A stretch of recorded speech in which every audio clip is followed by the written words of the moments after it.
మొదటిదేంటి? ఆయన వ్యక్తిత్వంలోని వైభవం.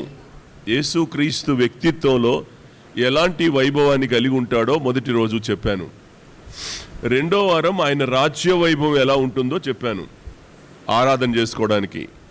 మూడో వారం ఆయన సిలువ వైభవం ఎలా ఉందో చెప్పాను. ఓకేనా? 3 వారాలు వరుసగా చెప్పాను. ఈ వారం అందులోనే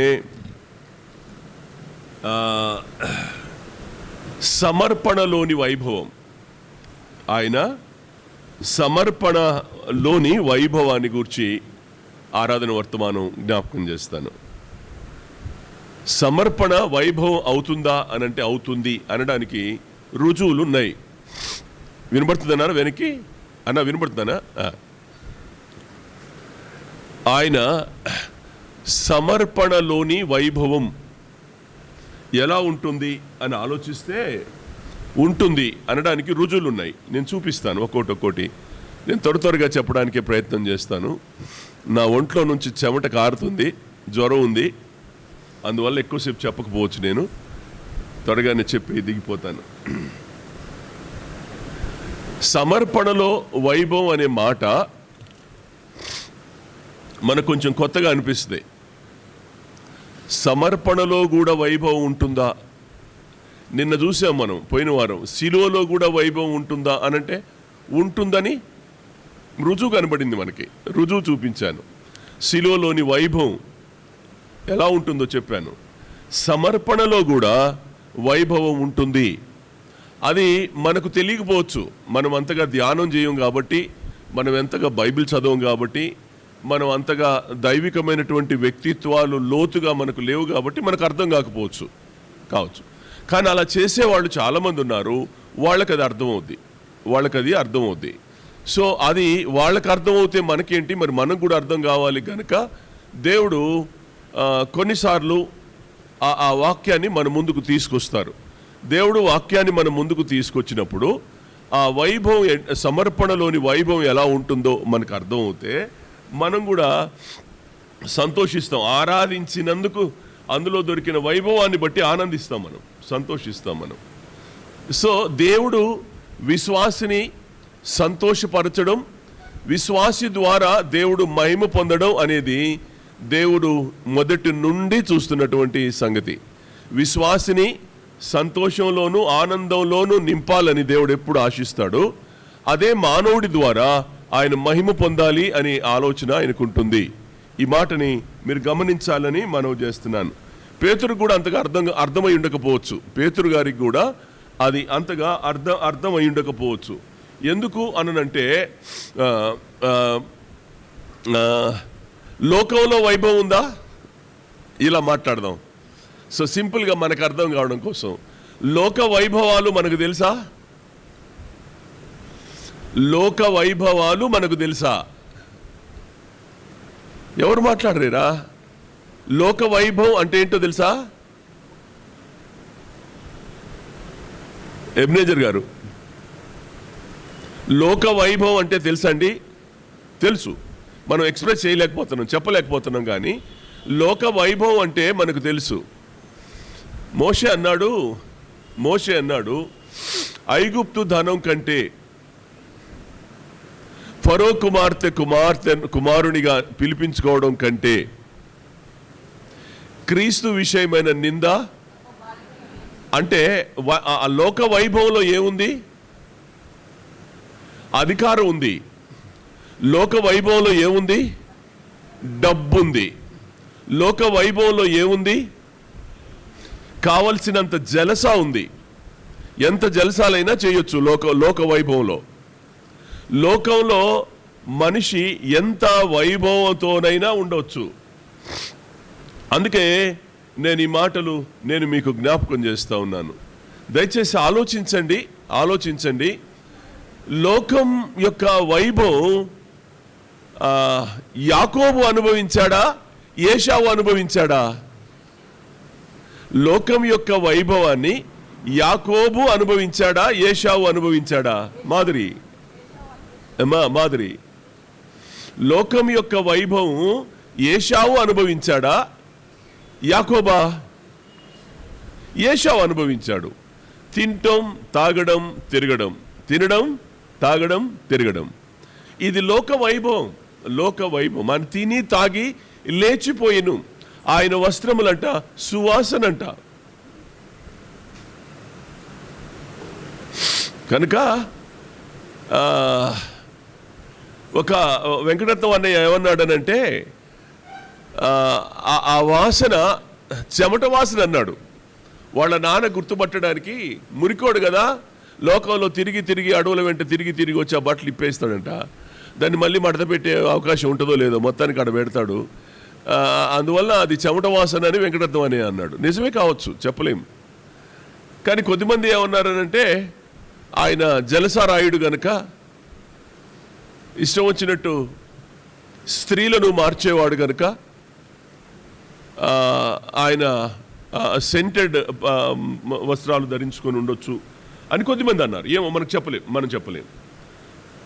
ఏదేమైనా లోకానికి ఒక వైభవం ఉంది. లోకానికి ఒక వైభవం ఉంది.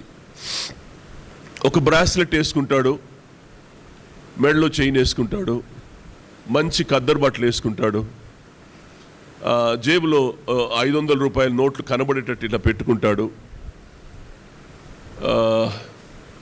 చక్కగా చూడగానే చాలా డబ్బున్న వ్యక్తి అని అనిపించుకోగలిగినంత ఆర్భాటాన్ని అతను చూపిస్తాడు.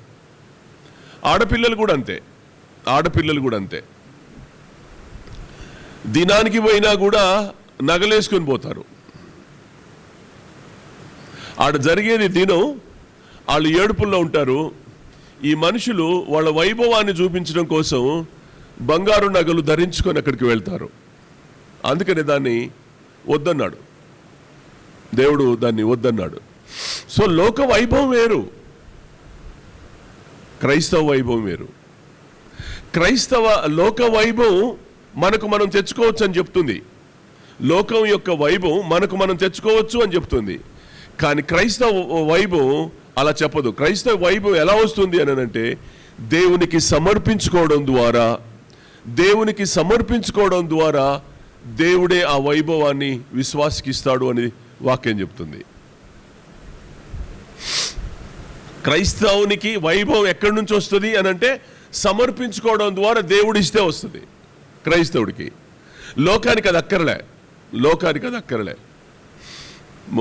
మోటు సామెత ఒకటి ఉంది, మింగ మెతుకు లేదు, మీసాలకు సంపంగి నూనె రాసుకున్నాడు ఒక పెద్ద ఆయన. ఇంట్లో తినడానికి తిండి ఉండదు కానీ ఎప్పుడు బాటిల్లో సెంటు పెట్టుకున్నాడంట, మీసంకి ఇట్లా పూసుకునేవాడంట. అట్లా ఆ లోకంలో వైభవాలు చాలా ఉన్నాయి, లోక సంబంధమైన వైభవాలు. అవి ఎవరు నేర్పక్కర్లా, మనంతటా మనమే. కొంచెం డబ్బులుంటే వచ్చేస్తాయి. కొన్ని సందర్భాల్లో డబ్బులుండి మనం వైభవాన్ని అనుభవిస్తాం. ఆ తర్వాత కొద్ది కాలానికి డబ్బులు అయిపోతాయి. డబ్బులు అయిపోయిన తర్వాత మనం ఏమవుతామనంటే, ఆ వైభవాన్ని చూపించాలి కనుక డబ్బు లేకపోయినా చూపిస్తాం. మీరు గనక బంగారపు నగని అవసరాల కొరకు బ్యాంకులో తాకట్టు పెట్టి, నెక్స్ట్ ఏంటి? ఎంత మంచి వాళ్ళండి మీరు. బంగారు నగ అవసరం కోసం బంగారు నగని బ్యాంకులో తాకట్టు పెట్టిన తర్వాత నెక్స్ట్ ఏంటి? ఏం లేదా పూర్ణిమ? ఏం లేదా బిడ్డ? ఏం వేసుకుంటావురా జ్యోతి? అబ్బో మీరు ఎంత మంచోళ్ళురా. గిల్టీ నగలు వేసుకుంటాం, అది కనబడకూడదు. రోజు వేసుకున్నాంగా. ఏమి అంటే, పేదరికం అనే దాన్ని మనం అనుభవిస్తున్నట్టు ఎదుటి వారికి కనబడకూడదు. నా అవసరం కొద్దీ నా నగను నేను బ్యాంకులో పెట్టుకున్నాను చెప్పడానికి సిగ్గుపడతాం మనం. ఏమి అవసరాలు రావా? డబ్బున్న వాడికి అవసరాలు రావా? వారికి ఉన్న నగను అప్పు పెట్టుకుంటారు. కానీ అది బయటపడకూడదని గిల్టీ నగలు వేసుకొని మళ్ళీ ఫోజు. ఇదనమాట లోకం యొక్క వైభవం అంటే. ఇలా ఉంటుంది లోకం యొక్క వైభవం అనేది. ఇంత ఉంటుంది కదా, దాన్ని చెండాలం అందామా, మంచి అందామా, చెడ్డ అందామా, ఇక దానికి నేనేం చెప్పలేను. మగవాళ్ళు అంతే ఉన్నారు, ఆడవాళ్ళు అంతే ఉన్నారు. ఏమండి, అందరికీ కష్టాలు వస్తాయండి, అందరికీ దుఃఖం వస్తుందండి, అందరికీ సమస్యలు వస్తాయండి. ఇది కుటుంబం అండి. కుటుంబంలో అందరూ బాధపడే పరిస్థితులు ఏదో ఒక సమయాన మనకు వస్తుంది. దాన్ని మనం అనవసరంగా పాడు చేసుకొని మన క్యారెక్టర్ని పాడు చేసుకోవద్దు. మన ప్రవర్తన, క్రైస్తవునిగా నిన్ను నువ్వు సమర్పించుకో, నువ్వు పోగొట్టుకున్న దాన్ని దేవుడు నీకు ఇస్తాడు. అందుకనే క్రైస్తవ్యంలో ఏముంటుంది అని అంటే సమర్పణలో దేవుడిచ్చే వైభవం ఉంటుంది అనే మాటని ఇక్కడ నేను మీకు జ్ఞాపకం చేస్తా ఉన్నాను. ఈ రూపాంతరం కొండ మీదకు ముగ్గురు వెళ్ళారు. ఎవరెవరు? పేతురు, యాకోబు. వాళ్ళకి అర్థమైన సంగతి ఏంటంటే, మిమ్మును మీరు ప్రభువుకు సమర్పించుకోండి అనే సత్యం వాళ్ళకి అర్థమైంది. కొండ మీద వాళ్ళ ముగ్గురికి అర్థమైంది ఏంటనంటే, బాబు కింద ఏం లేదురా బాబు, పైనే ఉంది అంతా, అందుకని పైనున్న వాటిని వెదకమంటున్నాడు. సో భూ సంబంధమైన వాటి మీద ఏమి లేదు, పైనున్న వాటిని వెదకాలి. పైనున్న దాని మీద మనసు పెట్టేటట్టుగా అయితే మీరేం చేయాలనంటే మిమ్మల్ని మీరు దేవునికి సమర్పించుకోవాలి అని చెప్పాడు. వాళ్ళకి అర్థమైంది, ఆ ముగ్గురు శిష్యులకు అర్థమైంది అదే. దేవునికి సమర్పించుకోవడం ద్వారా ఏమొస్తుంది అనుకున్నాం మనం? దేవునికి సమర్పించుకోవడం ద్వారా ఏమొస్తుందని చెప్పుకున్నాం? వైభవం. ఎవరిస్తారు? దేవుడిస్తాడు. లోకానికి ఉందా ఛాన్స్?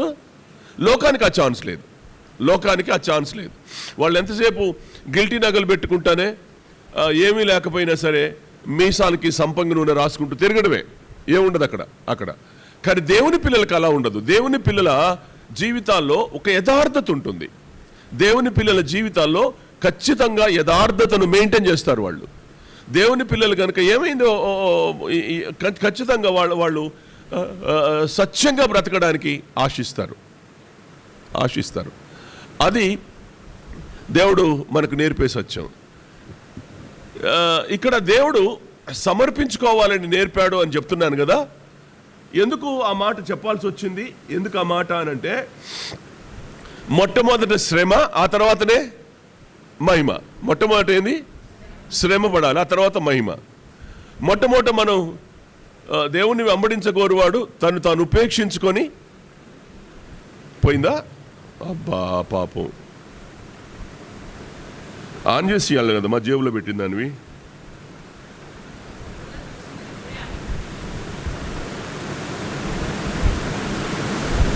జేబులు పెట్టిందానివి అది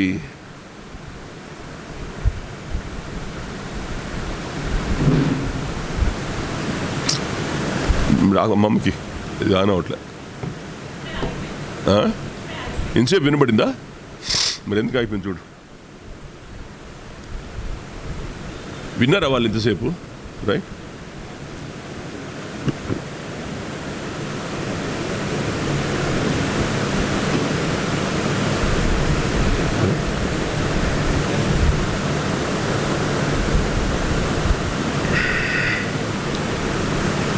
సరే, అయిందన్నా? అవుతుందా? వాళ్ళు మిస్ అవుతారు, అందుకంటే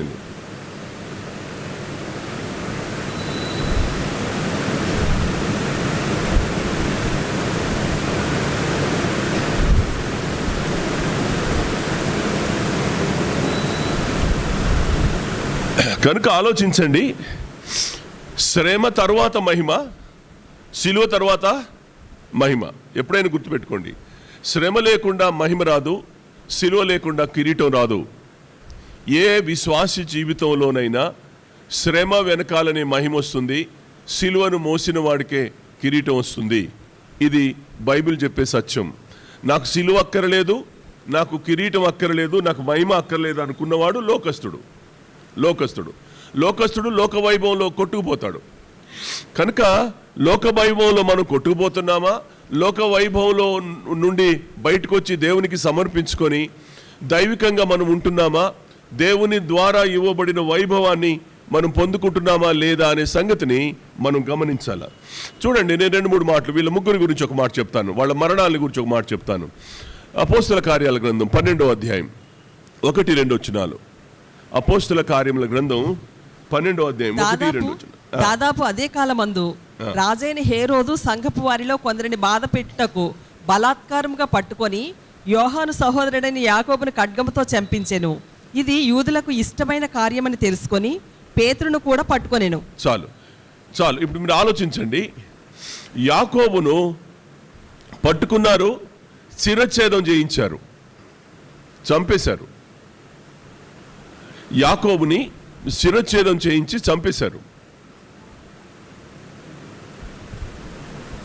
చచ్చిపోయాడు. తెల్లవారి పేతురు గారిని చంపాలా, ఆయన్ని పట్టుకున్నారు, అది వేరే సంగతి. అంటే వీళ్ళు ఏ అనుభవం గుండా వెళ్తున్నారు? వీళ్ళు ఏ అనుభవం గుండా వెళ్తున్నారు? శ్రమానుభవం గుండా వెళ్తున్నారు.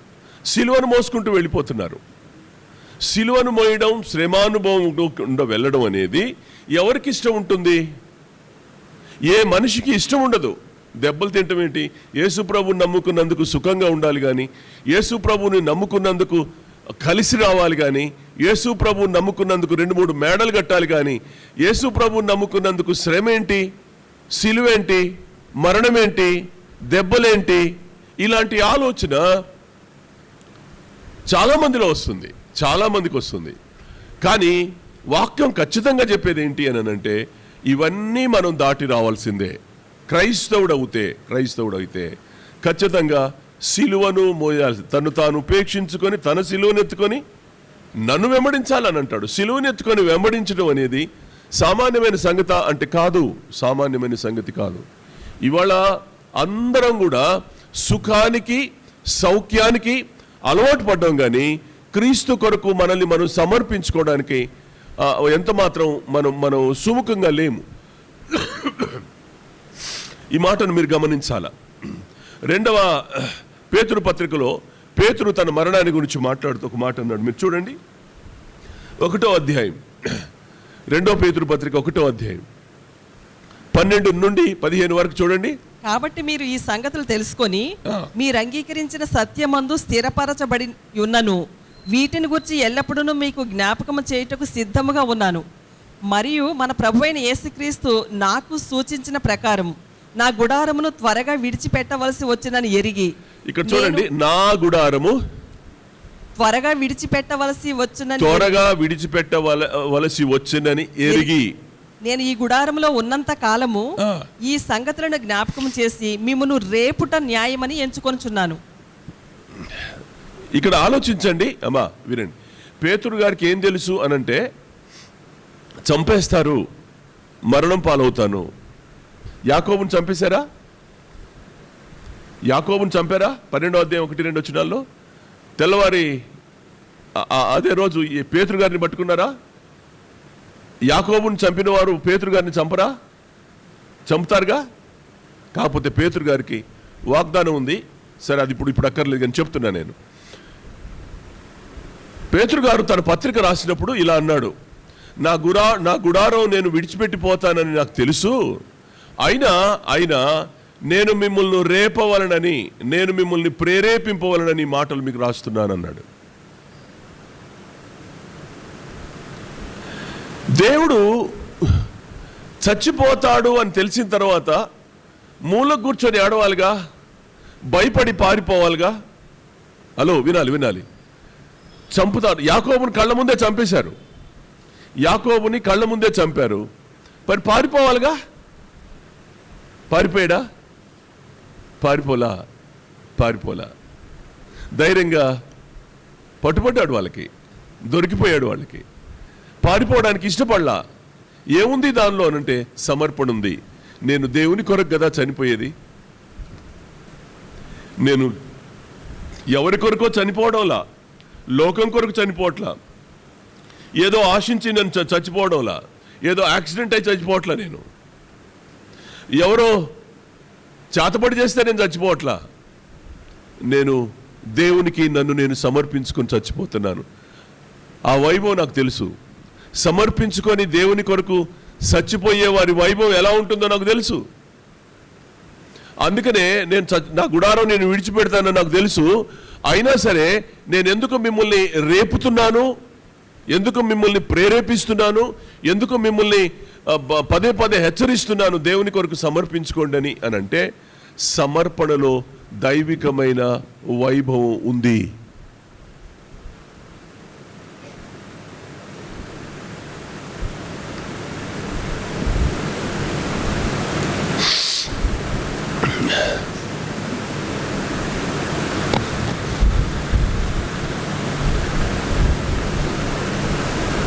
పేతురు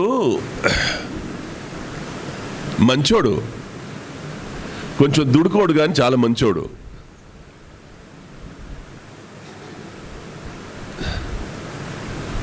అధ్యాయంలో, మత్తయి సువార్త 16వ అధ్యాయంలో మనుష్య కుమారుడు మనుషుల చేతికి అప్పగించబోతున్నాడు, ఆయన చనిపోబోతున్నాడు, మరణానికి అప్పగిస్తారు, వాళ్ళు హింసిస్తారు, అతన్ని చంపుతారు అని అంటే ఏమన్నాడు? మత్తయి సువార్త 16వ అధ్యాయంలో 22వ వచనంలో, ప్రభువా అది నీకు దూరమగును గాక, అది నీకు దూరమగును గాక. ఏది? ఏది? శిలువ మరణం, హింస, శత్రువులకు అప్పగించబడి, యూదులకు అప్పగించబడి చనిపోవడం అనేది దూరమగును గాక అన్నాడు. అప్పుడే కదా సాతానా నా వెనక్కి పొమ్మంది. ఆలోచించండి. అంటే ఇప్పుడు చావంటే మరణం అంటే భయమా, పిరికితనమా? అదే ధైర్యం ఉందా? పేతురు గారికి మరణం అంటే బెదురుందా లేకపోతే ధైర్యం ఉందా? అన్నయ్యలు ఎవరు మాట్లాడట్లే. బెంజమిన్ గారు, పేతురు గారికి భయం అంటారా, ధైర్యం అంటారా? ఆలోచించండి. వాక్యం వింటున్నప్పుడు అది నీకు దూరమగును గాక అని అన్నప్పుడు అతని మనసులో రెండు ఆలోచనలు ఉన్నాయి. మీరు బ్రతికుంటే మేము బ్రతికుంటాం, మీరు బ్రతికుంటే మేము బ్రతికుంటాం, మీరే కానీ చచ్చిపోతే మాకంటూ అడ్రస్ ఏమీ ఉండదు. అందుకనే మీకు మరణం దూరం అవ్వాలా, మీరు చావకూడదు, మీరు సజీవంగానే ఉండాలనే కోరిక పేతురు గారిది.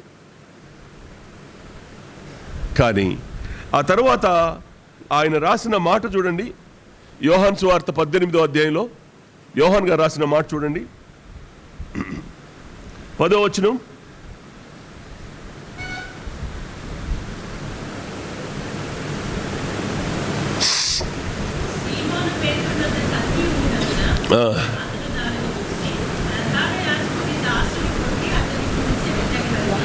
కత్తి ఎందుకుంది? పిరికోడా ధైర్యవంతుడా? యేసును వెంబడిస్తున్న వాడే కానీ కత్తిని బొడ్లో పెట్టుకోవడం మర్చిపోలే అన్నాడు.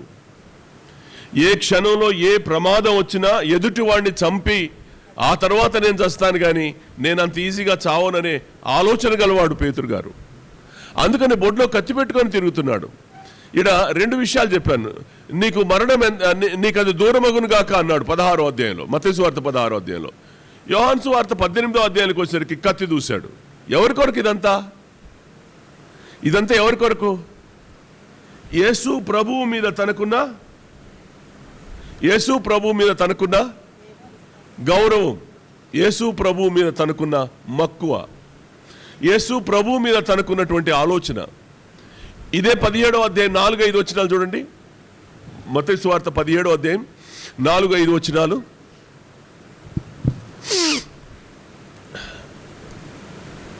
పేతురు, ప్రభువా మనం ఇక్కడ ఉండుట మంచిది, నీకు ఇష్టమైతే ఇక్కడ నీకు ఒకటియు, మోషేకు ఒకటియు, ఏలియాకు ఒకటియు 3 పర్ణశాలలు కట్టుదునని యేసుతో చెప్పెను.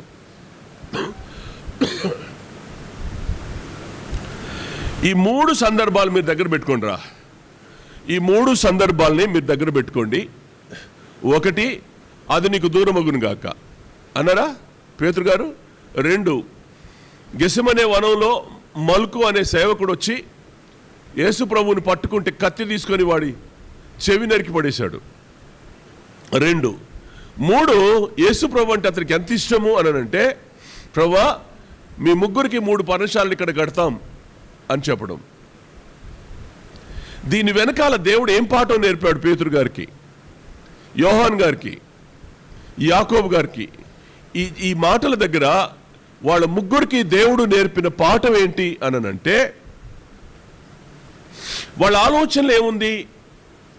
ఇప్పుడు యేసు ప్రభు చావకూడదని కత్తి తీశాడు, యేసు ప్రభు వారు సిలువకెక్కకూడదని చేయబట్టుకుని వెనక్కి లాగాడు, యేసు ప్రభుకి స్థిరమైన నివాసం కావాలని గుడారం కట్టాడు, గుడారం కడదాం అనుకున్నాడు. ఈ 3 సందర్భాలు అంటే ప్రభు భూమి మీద ఉండాలనా చచ్చిపోవాలనా?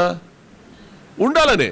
ఎంతసేపు పేతురు గారికి ఏముంది అనంటే, యేసు వంటి నాయకుడు మాకు కావాలి, యేసు ప్రభు వంటి నాయకుడు మాకు కావాలి, ఆయన నాయకత్వం మాకు ఎంత బాగుంటే మేము అంత బాగుంటాం. ఈ ఆలోచన వాళ్ళది. అందువల్ల ఈ 3 సార్లు కూడా తొందరపడి ఏదో చేయబోయాడు ఆయన. ఈ 3 సార్లు కూడా తొందరపడి చేయబోయాడు. ఇక్కడ ఒక మాట చెప్తా. దేవుడు ఇక్కడ ఏం నేర్పాడు పాఠం అనంటే, వాళ్ళ పేతురు యొక్క మనస్సులోని భావన ఏంటిదనంటే, ఖచ్చితంగా మహిమ మాత్రమే పొంది శ్రమ లేకుండా, ఏ విధమైన శ్రమ లేకుండా మహిమలో మాత్రమే నిలిచి ఉండాలనే భావన పేతురు గారిది. అంటే మహిమ మాత్రం కావాలా నీకు? ఏం కావాలా? మహిమ మాత్రం కావాలా, శ్రమ మాత్రం వద్దు. నేను ఎప్పుడు చెప్తాను, నేను మీకు మళ్ళీ చెప్తాను. నాకు ఆ మాట చెప్పడం చాలా ఈజీ. పండంటి బిడ్డ కావాలా? నొప్పులు మాత్రం పడొద్దు. కుదిరే అవకాశం ఉందా? పండంటి బిడ్డ కావాలా, నొప్పులు మాత్రం లేకుండానే నేను కనాలా? ఎరా మెర్సీ, అవుద్దా నానా? ఏ తల్లికి అవుద్ది భూమి మీద? ఈ భూమి మీద ఏ తల్లి అయినా శ్రమ లేకుండా బిడ్డని కంటారా? ఎంత శ్రమ అయినా బిడ్డని కన్న తర్వాత శ్రమంతా మర్చిపోయి కదా ఆనందంలో తేలి ఆడేది.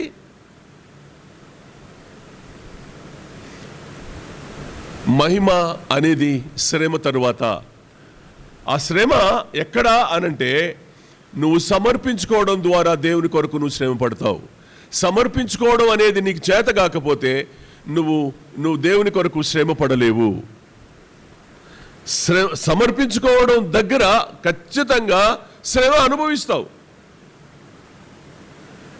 ఓసారి ఆ టీవీ స్టేషన్ గ్రౌండ్లో మీటింగ్ జరుగుతుంది. నాకు బాగా గుర్తు, దాన్ని మర్చిపోను ఆ సీన్ ఎప్పుడు కూడా. అది పాలరాజు గారి మీటింగ్స్. పాలరాజు గారి మీటింగ్స్ మనకు అప్పుడు అక్కడ మేడ మీద మనం కడుతున్నాం. స్టార్టింగ్లో ఇక్కడ ఉన్నాం, ఇది మొదలు పెడుతున్నాం మనం కింద.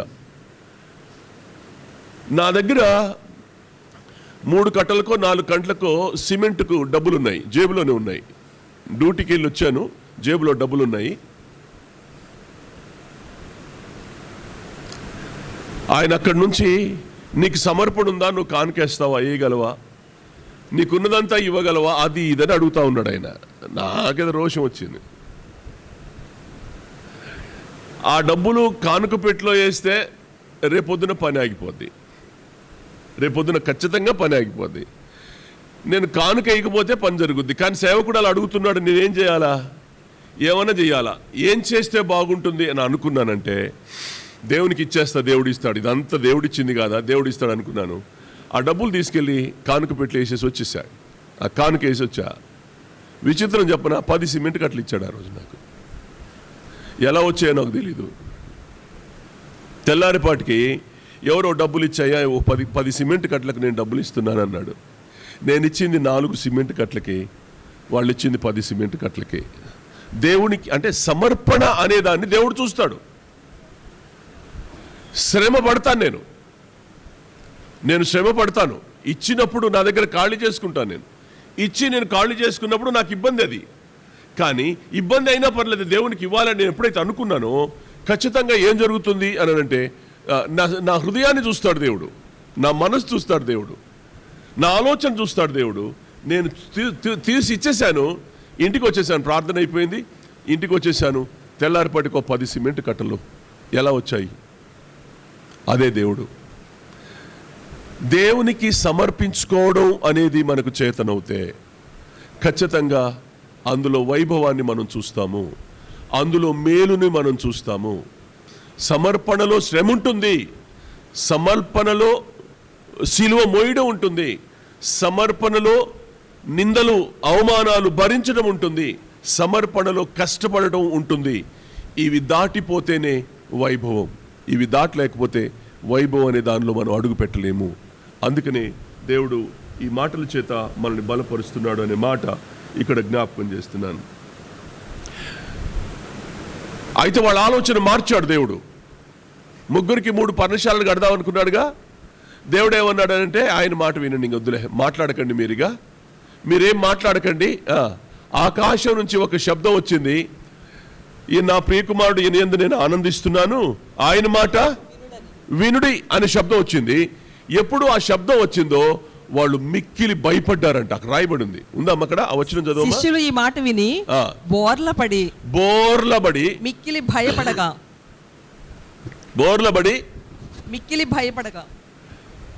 చూడండి, ఆ మాట ఎక్కడి నుంచి వచ్చింది? పరలోకంలో నుంచి వచ్చింది. ఆకాశం నుంచి రాగా విని బోర్లబడ్డారంట, బోర్లబడి భయపడ్డారంట వాళ్ళు.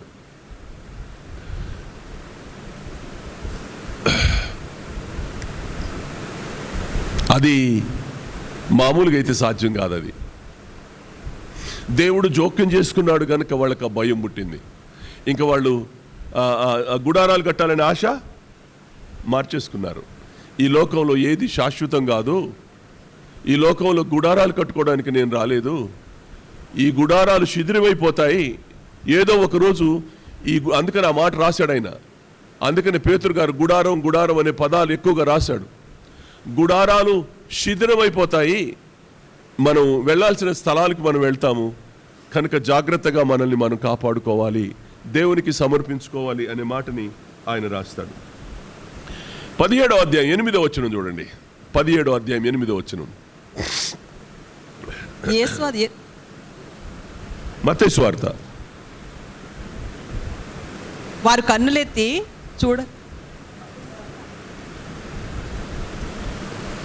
కన్నులెత్తి చూడగా యేసు తప్ప మరి ఎవరునూ వారికి కనబడలేదు.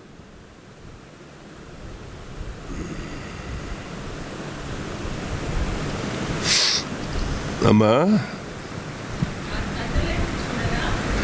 వారు కన్నులెత్తి చూడగా యేసు తప్ప మరి ఎవడునూ కనబడలేదు. ఒకటి గుర్తుపెట్టుకున్నారు వాళ్ళు. అంతసేపు ఏలియాను మోషేను చూశారు కొండ మీద, యేసుని చూశారు, ఏలియాని మోషేని చూశారు. మోషే ఏలియాలు ఇప్పుడు కనబడట్లేదు. ప్రభు వచ్చి బోర్ల పడ్డారుగా వీళ్ళు, బోర్ల పడిన వారిని చేయబట్టుకొని లెండి అని లేపేశాడు. లెండి అని లేపి కిందకు తీసుకొని వచ్చాడు. పైకి చూశాడు, మోషే లేడు, ఏలియా లేడు. మాట చెప్పనా, మోషే ఏలియాలు ఉన్న స్థలానికి వీళ్ళని తీసుకొని పోలా, వీళ్ళున్న స్థలానికి మోషే ఏలియాని దేవుడు తీసుకొని వచ్చాడు. ఎంత గొప్ప విశేషం! వీళ్ళిద్దరిని మోషే ఏలియాలు ఉన్న స్థలానికి మోసుకొని పోలా దేవుడు, యేసుప్రభు వారు. పరలోకంలో ఆ వైభవంలో ఉన్న వారిని కిందకు తీసుకొని వచ్చి వీళ్ళకి చూపించాడు. ఎంత శ్రేష్టమైన అనుభవం! పరలోకంలో ఉన్న ఇద్దరు వ్యక్తుల్ని కళ్ళారా చూడడం అనేది వాళ్ళు చేసుకున్న మహాభాగ్యం. ఎందుకు అలా దొరికింది వాళ్లకు అనంటే, వాళ్ళు దేవునికి సమర్పించుకున్నారు కనుక. దేవునికి సమర్పించుకున్నారు. దేవునికి సమర్పించుకునే ఏ వ్యక్తులకైనా వైభవం అనేది ఉంటుంది. నేను చెప్పనా ఇప్పుడు చెప్పనా, ఇప్పుడు మోషేని ఏలియాని చూశారు కదమ్మా, చూశారా లేదా? భూమి మీద అలాంటి మనుషులు చూశారా వీళ్ళు? భూమి మీద ఉన్నటువంటి లోకానుసారంగా అనేక మంది మనుషుల మధ్యన జీవించారు కదా. ఎవరినైనా మోషేని ఏలియాని చూసినట్టు చూసారా? అలాగని చూస్తుంటే మోషే కోటి, నీ కోటి, ఏలియా కోటి, ముగ్గురికి 3 పర్ణశాలను ఎందుకంటారు అంటే, వాళ్ళు ఎలా కనబడ్డారు? డిఫరెంట్గా కనబడ్డారు. వాళ్ళు ఎలా కనబడ్డారు? డిఫరెంట్గా కనబడ్డారు. వాళ్ళు వైభవంలో కనబడ్డారు, వాళ్ళు దైవికంగా కనబడ్డారు, వాళ్ళు పరలోక మహిమను తీసుకొచ్చే వ్యక్తులుగా కనబడ్డారు, వాళ్ళు పరలోకం యొక్క వైభవాన్ని తీసుకొచ్చి చూపించిన వ్యక్తులుగా కనబడ్డారు. వాళ్ళు అంటే సమర్పించుకోగలిగితే పరలోక వైభవాన్ని మనం కళ్ళారా చూస్తాము అనే రుజువుగా వీళ్ళిద్దరిని దేవుడు చూపించాడు. ఇవాళ సమర్పించుకోవడం వెనకాల ఎన్నెన్ని ఆలోచనలో డబ్బులు కానుకేయడం సమర్పణ అనుకుంటున్నాం మనం. కాదమ్మా, నేను డబ్బుల గురించి చెప్పడం లేదు, సారీ, మరోలా అనుకోరకండి మీరు. డబ్బులు దేవునికి కానుకిస్తే, విస్తారంగా కానుకేస్తే, ఎక్కువగా కానుకేస్తే దేవునికి సమర్పించుకున్నాను అని దేవుడు అనుకుంటాడంటే ఒట్టిదే, అది కాదు. సమర్పణలో ఒక భాగం కానుకివ్వడం, అంతే, ఒక్క భాగమే. సమర్పణలో నీ కన్ను, నీ తలంపు, నీ ఆలోచన, నీ సమయం, నీ పడక, నీ నడక, నీ సమస్తం దేవునికి అప్పగించుకోవడం.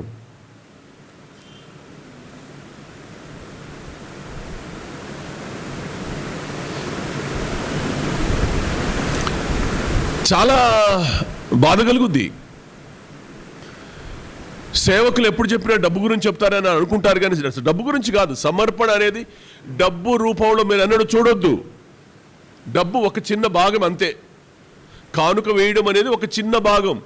కానీ నీ జీవితాన్ని దేవునికి సమర్పించుకోవడం వెనకాల పరలోకం యొక్క వైభవాన్ని నువ్వు చూస్తావు. మోషే ఏలియాని చూస్తావు, యేసు ప్రభు రూపాంతరాన్ని చూస్తావు. ఎంత అద్భుతమైనటువంటి అనుభవం ఈ ముగ్గురికి దక్కింది. ఎంతమంది శిష్యులు మొత్తం వాళ్ళు? 12 మంది. మిగతా 9 మందికి దొరకలేదు ఈ భాగ్యం, ఈ ముగ్గురికి దొరికింది. ఎందుకో చెప్తానులే, రేపటి భాగంలో చెప్తాను నేను ఆ మాట. ఆ ముగ్గురికి ఎందుకు, 9 మందికి ఎందుకు దొరకలేదో, ఈ ముగ్గురికి ఎందుకు దొరికిందో కూడా చెప్తాను నేను ఆ మాట. దయచేసి ఆలోచన చేయండి. దేవునికి సమర్పణ అనేది నిన్ను నన్ను వైభవంలోకి తీసుకుని వెళ్ళే సాధనం అనే మాట ఇక్కడ జ్ఞాపకం చేస్తాను. చూడండి, మలాకి గ్రంథంలో 4వ అధ్యాయం ఏలియాను చూపిస్తాడు అక్కడ. చూడండి, మలాకి గ్రంథం 4వ అధ్యాయం 5-6 వచనాలు చూడండి. యెహోవా నియమించిన భయంకరమైన ఆ మహాదినము రాకమునుపు నేను ప్రవక్తయగు ఏలియాను మీ యొద్దకు పంపుదును. నేను వచ్చి దేశమును శపించకుండునట్లు అతడు తండ్రుల హృదయములను పిల్లల తట్టును, పిల్లల హృదయములను తండ్రుల తట్టును త్రిప్పును.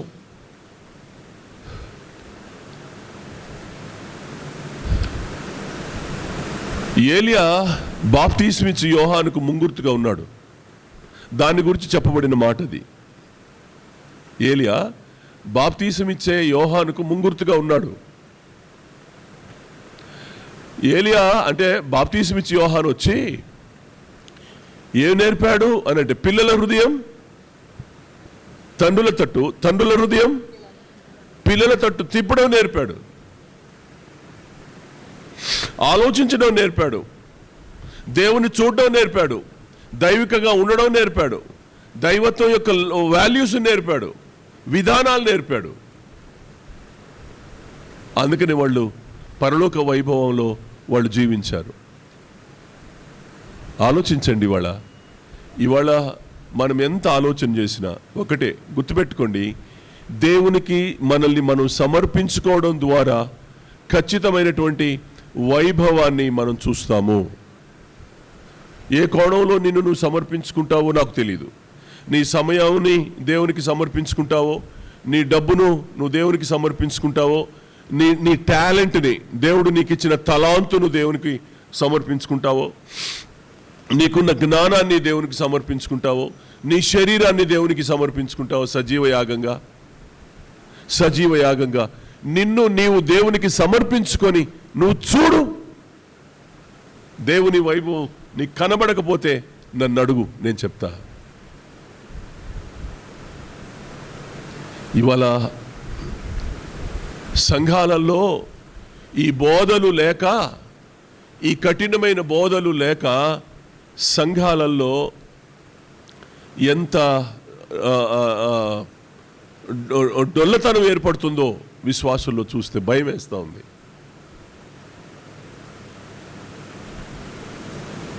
మన చర్చిలోనే ఉండేవాళ్ళు, నేను వాళ్ళకి బాప్తీసం ఇచ్చాను. కొద్ది కాలం క్రితం వాళ్ళు వాజేడ్ సైడ్ వెళ్ళిపోయారు. వీళ్ళు వెళ్ళిపోయి అక్కడ వాళ్ళ కులమైన ఎవరో ఒక ఆయన పాస్టర్ గారు ఉంటే ఆ చర్చికి వెళ్ళారు. బాగానే ఉంది, చర్చికి వెళ్తున్నాం అమ్మ. ఇక్కడికి వచ్చినప్పుడు అడిగేవాని, ఎరా ఎక్కడికి వెళ్తున్నానంటే, మా దగ్గర పలానా ఆయన వస్తున్నాడు, మేము ఆయన దగ్గరికి వెళ్తున్నామండి. బాగానే చెప్పారు. మరి బాగుందా అంటే బాగానే ఉంది అయ్యగారు, బాగానే ఉంది, మంచిది. అక్కడి నుంచి వ్యాపారం జరగకనో ఏమో మొత్తానికి మళ్ళీ తిరిగి వచ్చేసారు వాళ్ళు. వచ్చేసిన తర్వాత అందులో ఒక అబ్బాయి వాళ్ళ కొడుకు 13 ఏళ్ల కొడుకు చనిపోయాడు.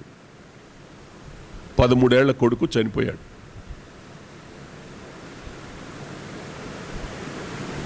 ఆదరిద్దాం కదా అని పాపం పాస్టర్ గారు వచ్చాడు. బయటే నిలబెట్టి ఇంట్లో అడుగు పెట్టడానికి వీల్లేదు, వెళ్ళిపోమన్నారు. బయట నిలబెట్టి ఇంట్లోకి రావడానికి వీల్లేదు, మీరు బయట నుంచి బయట వెళ్ళిపోండి అన్నారు. ఆ తర్వాత ఇంకెవరో వచ్చారు, దానికి సంబంధించిన పెద్దవాళ్ళు. అక్కడే బయట నిలబెట్టి అట్నుంచి అంటే మీరు ఎవ్వరు నా ఇంట్లో అడుగు పెట్టడానికి. వాళ్ళు కొద్ది కాలం నుంచి ఇక్కడ వాళ్ళ ఇంట్లో ప్రార్థన కూడా పెడుతున్నారు. వాళ్ళు అక్కడి నుంచి వచ్చి వాజేడు నుంచి వచ్చి ఇక్కడ ప్రార్థన కూడా పెడుతున్నారు. వాళ్ళు మన చర్చికి రమ్మంటే రాలా, ఇంకా దీనికి అలవాటు పడ్డాం కదా అయ్యగారు, ఇక్కడికి వెళ్తామన్నారు. సరే ఎక్కడికైతే చర్చికి వెళ్తున్నారు కదా, పోనీ ఏమని వదిలిపెట్టేశాను నేను. పిల్లవాడి మరణం వాళ్ళ నిజస్వరూపాన్ని బయటపెట్టింది. దేవుని తృణీకరిస్తున్నారు, దేవుని వాక్యాన్ని తృణీకరిస్తున్నారు, దేవుని సంఘాన్ని తృణీకరిస్తున్నారు. దేవుని మాట వింటే చాలు అగ్గి మీద గుగ్గిలం అవుతున్నారు ఫ్యామిలీ. ఏమి లేదంటే ఎందుకు అలా మారిపోయారంటారు? ఎందుకు అలా మారిపోయారు? నిన్న దాకా ఆ ఇంట్లో ప్రార్థన పెట్టిన వారు పిల్లోడు చనిపోగానే ఎందుకయ్యారు? ఏంటి అనంటే, పిల్లోడు ఎక్కడో దగ్గర బతికితే అప్పుడు దేవుడు ఉన్నట్టు, పిల్లోడు చచ్చిపోతే దేవుడు లేనట్టు ఫీల్ అయ్యారు వాళ్ళు. పిల్లోడు చనిపోయాడు, భద్రాచలం తీసుకొచ్చారు, కొత్తగూడెం తీసుకెళ్లారు, ఖమ్మం తీసుకెళ్లారు, ఎక్కడ తీసుకెళ్ళినా ప్రయోజనం లేదు, చనిపోయాడు. వాళ్ళు పూర్తిగా దేవుడిని వదిలిపెట్టారు. దేవుడు అంటే వాళ్ళకి ఇష్టం లేదు. ఏమి లేదో చెప్పనా, వాళ్ళని వాక్యంలో పెంచలా. మీరు చేస్తారా అట్లా? చెప్పండి ఎవరైనా.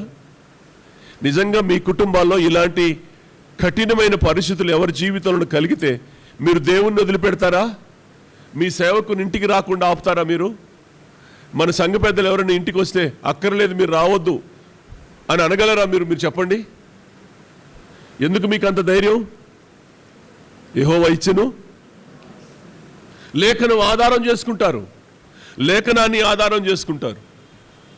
చాలామందికి శ్రమలు వచ్చాయి, కష్టం వచ్చింది, కన్నీళ్ళు వచ్చాయి, తట్టుకోలేనన్ని పరిస్థితులు వచ్చినాయి. ఎందుకు దాటిపోవట్లా?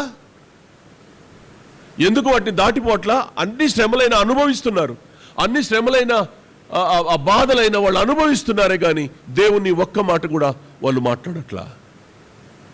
దేవుని ఒక్క మాట కూడా మాట్లాడట్లా, శ్రమలు అనుభవించినా సరే. ఎందుకు అనంటే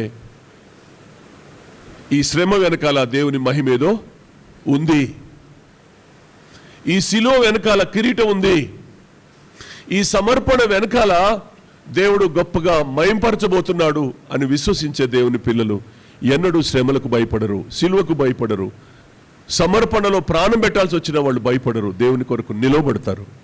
దేవుడు నేర్పే సత్యం అది, దేవుడు నేర్పే సత్యం.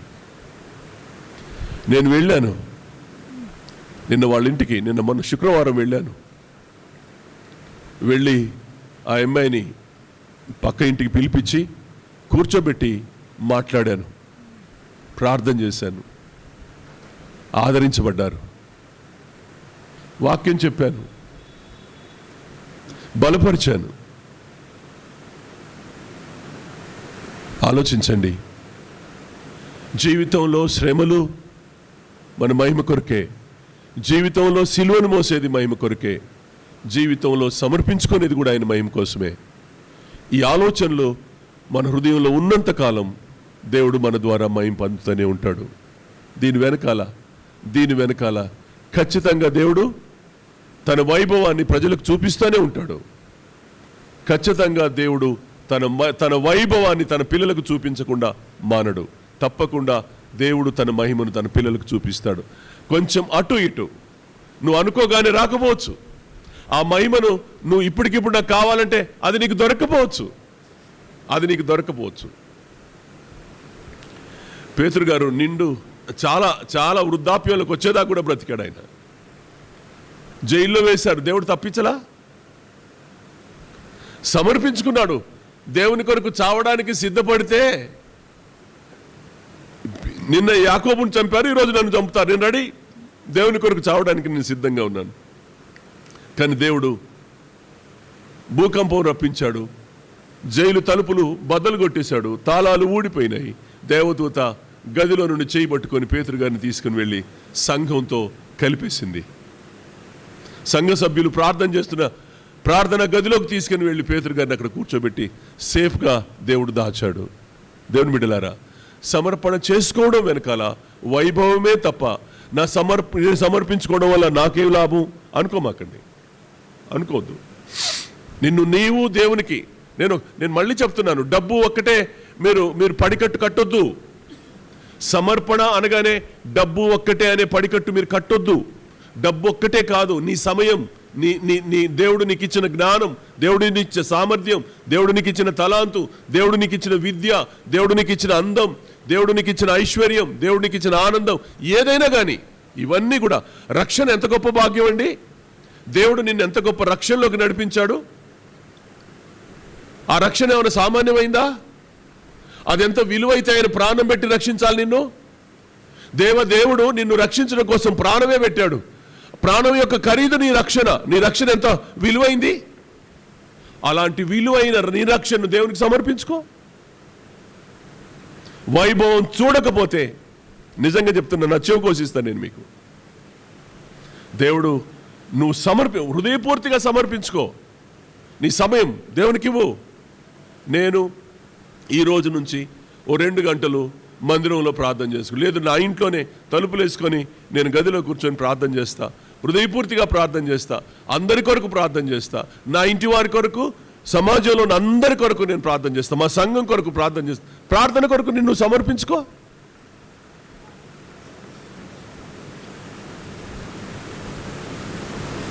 నీ కొరకు, నీ పిల్లల కొరకు మాత్రమే సమర్పించుకునే నీ జీవితం దేవుని కొరకు సమర్పణ చేసుకోలేదు. ఎంతసేపు నీ మనసులో నువ్వు, నీ పిల్లలు, నీ కుటుంబం అయ్యే ఉంటున్నాయి. వద్దొద్దు. దేవుని కొరకు మిమ్మల్ని మీరు సమర్పించుకోవడం అనేది మీకు చేతనవుతే దేవుడు ఖచ్చితంగా వైభవంలోకి తీసుకెళ్తాడు. ఆరాధన చేసుకుందాం. మోకరిల్లండి.